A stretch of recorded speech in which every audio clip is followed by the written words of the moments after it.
America నుంచి శంషాబాద్ ఎయిర్పోర్టుకు చేరుకున్న వెంటనే కేసీఆర్ కు రాసిన లేఖపై స్పందించారు ఎమ్మెల్సీ కవిత. ఆ లెటర్ బయటకు రావడం వెనుక కుట్ర ఉందంటూ చెప్పకనే చెప్పారామె. కారులో కోవర్టులు ఉన్నారంటూ కామెంట్ చేశారు. దేవుడు దెయ్యాలంటూ తనదైన శైలిలో స్పందించారు కవిత.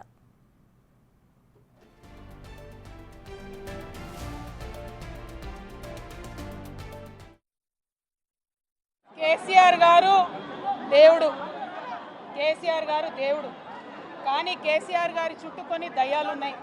వాళ్ళ వల్ల చాలా నష్టం జరుగుతున్నది. పార్టీలో ఉండేటటువంటి నేను కేసీఆర్ గారి కూతుర్ని, అంతరంగికంగా నేను రాసినటువంటి లేఖనే బయటికి వచ్చిందంటే మరి ఇతర సామాన్యుల సంగతి, ఇతరుల పరిస్థితి ఏంటి?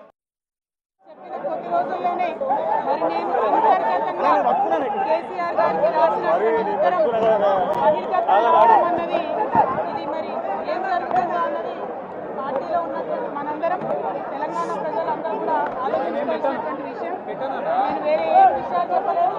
నేను కేవలం పార్టీలో ఉండేటటువంటి అన్ని స్థాయిలో ఉన్నటువంటి నాయకులు అనుకుంటున్నటువంటి విషయాలు.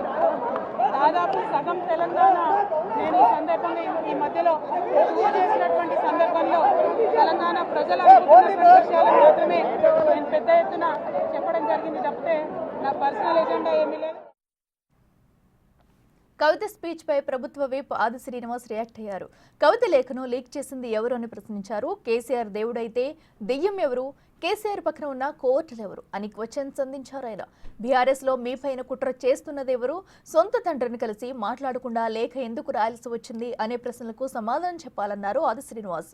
లేఖ లీక్ కావడం పైన వివరణ ఇవ్వాలని కేసీఆర్ని అడుగుతారా అంటున్నారు. ఇంత జరుగుతుంటే మీ కుటుంబం ఎందుకు మీ అండగా నిలబడటం లేదు అనే ప్రశ్నలను రైజ్ చేస్తున్నారు. కల్వకుంట్ల కవిత గారు, ఈ 11 ప్రశ్నలకు జవాబు ఇవ్వండి. 1, కవిత గారు మీ లేఖను లీక్ చేసింది ఎవరు? 2, కేసీఆర్ దేవుడైతే దయ్యం ఎవరు? 3, కేసీఆర్ పక్కన కోవట్లు ఎవరు? 4, బీఆర్ఎస్లో మీపై కుట్ర చేస్తున్నది ఎవరు? 5వది, సొంత తండ్రిని కలిసి మాట్లాడకుండా లేఖ ఎందుకు రాయాల్సి వచ్చింది? 6, మీకు ఫామ్ హౌస్లోకి ఎంట్రీ లేదా?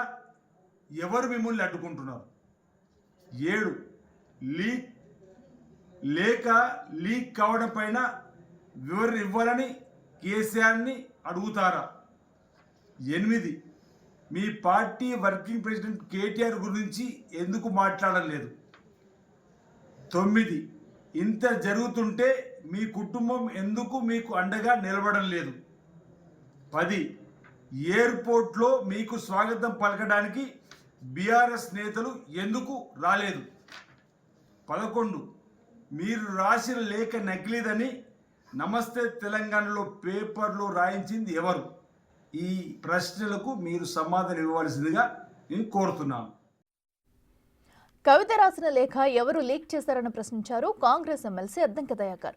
కవిత ఆఫీస్ నుంచి రిలీజ్ అయిందా, కేసీఆర్ ఆఫీస్ నుంచి రిలీజ్ అయిందా అని నిలదీస్తారు.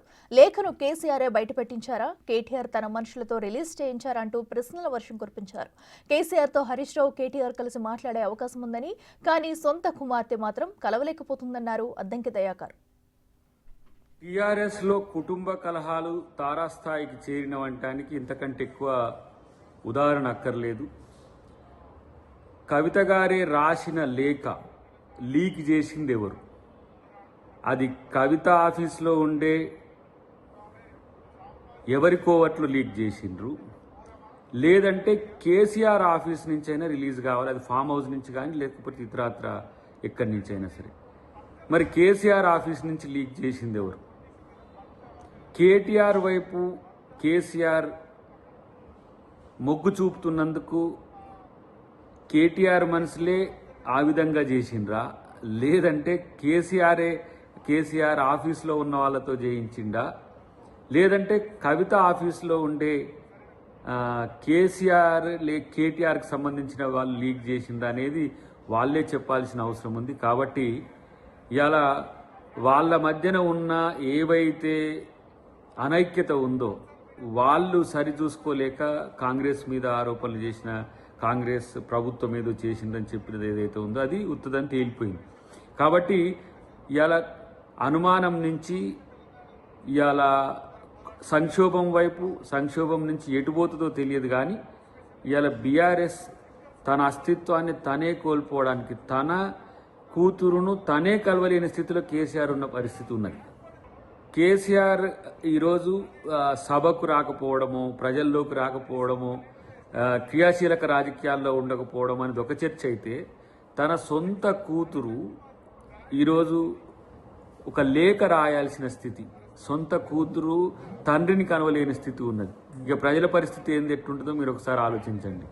అదే హరీష్ రావు అయితే పిలుచుకొని మాట్లాడిండు, అదే కేటీఆర్ అయితే ఎప్పుడైనా పోయి కలవగలవాడు. కానీ కలిసినా తను మాట్లాడలేని స్థితి, తను చెప్పాల్సిన స్థితి చెప్పలేకపోవడం అనేది ఇలా కవిత గారి విషయంలో కనబడుతుంది. కాబట్టి ఒక రకంగా తను రాజకీయ అస్తిత్వాన్ని కోల్పోతున్న క్రమంలోనే ఈ లేఖ రాయడము, లేఖ రాసిన విషయాన్ని ఎవరు లీక్ చేసిండ్రో కూడా చెప్పలేని స్థితిలో, ఎవరో ఇప్పుడు కవిత గారే చెప్పాలి, ఎవరు ఆ దయ్యాలు, వారి అయ్య చుట్టూ ఉన్న దయ్యాలు ఎవరో చెప్తే ఇంకా మంచిది. ఎందుకంటే ఈ కథ సశేషంగా ఉంచకుండా, కథ ముగిస్తే వాళ్ళ కథ ముగియకుంటుంటుంది తప్పితే ఈ కథను కొనసాగించడం అనేది ఆ బీఆర్ఎస్ పార్టీని మరింత బలోపేతం చేసుకోవడానికి ఎత్తుగడ రాజకీయాలు అనుకోవాల్సిందే తప్పితే దీంట్లో కొత్తగా ఏముండదు.